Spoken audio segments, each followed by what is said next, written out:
स्वागतम स्वागतम स्वागतम। मैं आपका वेलकम करता हूं अपने चैनल मार्केटिंग मैट पे। तो अभी तक हम बात कर रहे थे प्रोफेशनल अपने करियर में कैसे बने। ठीक है, मैंने उसकी ऑलरेडी 2 वीडियोस डाल चुकी हैं, लिंक मैं डिस्क्रिप्शन में डाल दूंगा। तो अभी हम बात करते हैं उल्टी, एकदम exact opposite, 10 signs that you are unprofessional. पहला साइन है मिसिंग अ डेडलाइन। कभी भी आपको कोई काम दिया जाता है, उसकी एक डेडलाइन होती है, वो मुकर्रर होती है। ठीक, आपको पता होता है और सामने वाली पार्टी को, जो आपके पर्टिकुलरली बॉस ही होते हैं, कि डेडलाइन क्या है। अगर आप उस डेडलाइन पे खरे नहीं उतरते या उस डेडलाइन को नहीं कर पाते, तो बेहतर है कि आप काफी पहले बोल दें कि ये डेडलाइन नहीं हो पाएगी और उसके वैलिड रीजंस दें। ठीक, अगर मान लीजिए आपको ये काम 4 दिन में खत्म करना है और आप तीसरे दिन पे बोलते हो कि ये काम नहीं हो पाएगा, तो ये आप एक अनप्रोफेशनल कैरेक्टर दिखाता है। फेलिंग टू बी फोर्टराइट, ये भी इसी के साथ एग्जैक्ट मैच करता है कि आपको पहले ही कम्युनिकेट कर देना है। आपको पहले से पता होना चाहिए कि किसी काम को करने के लिए क्या रिसोर्सेज लगने हैं, क्या लोग लगने हैं और क्या वर्क है वो, उसमें कितना टाइम लगेगा। तीसरा आता है विद होल्डिंग इन्फॉर्मेशन। काफी ऐसे प्रोफेशन होते हैं जैसे लॉयर या डॉक्टर्स, जिनके पास उनके क्लाइंट्स की या उनके कस्टमर की कोई इन्फॉर्मेशन होती है। ठीक, अब उस इन्फॉर्मेशन को कहीं वो और रिवील ना करें या कोई कॉन्फ्लिक्ट ऑफ इंटरेस्ट पैदा ना हो, वो एक बार सामने वाली पार्टी से डिस्कस कर लेना है कि this information will be distributed among all these people, right. Fourth point भी इसी से ही रिलेटेड है कि you are not respecting the privacy of information. मतलब आपकी एक पोजीशन है जिसपे आपको एक इन्फॉर्मेशन पता है और आप उसकी प्राइवेसी को रख नहीं पा रहे हैं। आपने वो कब बात कहाँ किसके सामने करनी है वो नहीं आपको पता, राइट। तो you are not respecting any privacy of information. पांचवा आता है not respecting the need to know. इसको हम एक तरह से बोले तो पिलो टॉक बोलते हैं।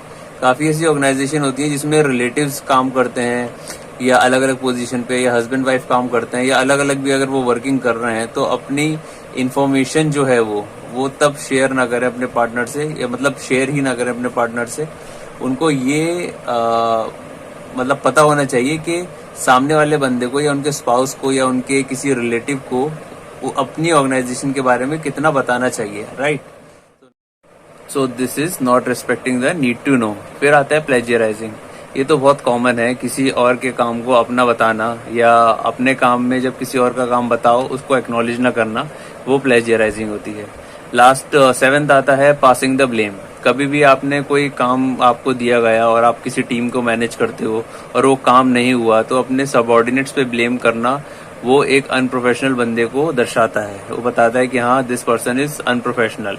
तो कभी भी अपने काम का फेलियर अपने सबऑर्डिनेट्स या अपने कलीग्स पे आप पास ना करें। अपने काम की ओनरशिप लें और उसको एफिशिएंटली पूरा करें।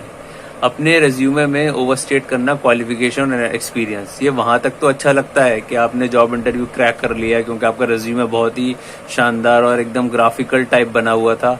लेकिन जब बात आती है एग्जीक्यूशन की, जब आपको एग्जीक्यूट करनी होती है वो चीजें, वो स्किल्स जो आपने मेंशन करे हैं रेज्यूमे में, तब आपको पता लगता है कि where you stand. Frequently changing jobs, काफी रीजन हो सकते हैं, और जैसे कोविड है तो देयर इज अ पॉसिबिलिटी कि आपने 1-2 कंपनीज बदली भी होंगी, क्योंकि कोविड में मोस्टली जॉब जो मिल रही थी वो कॉम्प्रोमाइज लेवल पे मिल रही थी। बट इसका मतलब ये नहीं है कि आप उसको एक हैबिट बना लें। अगर मैं बात करता हूँ किसी भी अनप्रोफेशनल बंदे की, तो सबसे पहले जो सीन आता है वो आता है जॉब हॉपर्स का, तो जो जॉब हॉप करते हैं बार बार। तो अगर अपने एक करियर 10 ईयर्स के करियर में अगर आपने 5-6 कंपनियां बदल ली, ऑन एवरेज एक कंपनी में आपका 1.5-2 साल आ रहा है, तो आपको जनरली एक जॉब हॉपर माना जाता है और वो एक प्रोफेशनल कंडक्ट बताता नहीं है, राइट। लास्ट आता है जो but not least is not taking care of your appearance. जैसे आप दिखते हो, how you dress, how you give first impression of yours to others. जैसे अगर डॉक्टर है, अगर आप उसके क्लिनिक में जाते हो and he is not having a stethoscope, he is not wearing a typical lab coat, और उसकी overall personality as a doctor नहीं दिखती, तो nobody will take him seriously. Same goes with any professional जहाँ पे आपका एक अटायर है, लाइक पुलिसमैन, लॉयर और let's say teacher, right. So there has to be a professional appearance. So अगर आप इन 10 चीजों से अपने आप को दूर रखोगे या अपने आप को डेवलप करोगे, that means you are going from unprofessional to professional. बाकी आगे वीडियोस मेरी काफ़ी सारी ऐसी मैं बनाऊंगा प्रोफेशनल को लेके, मैनेजमेंट को लेके और मार्केटिंग को लेके आने वाले टाइम में. So thank you for your time. Do like, share your views and comment on this video, and do subscribe my channel. Thank you.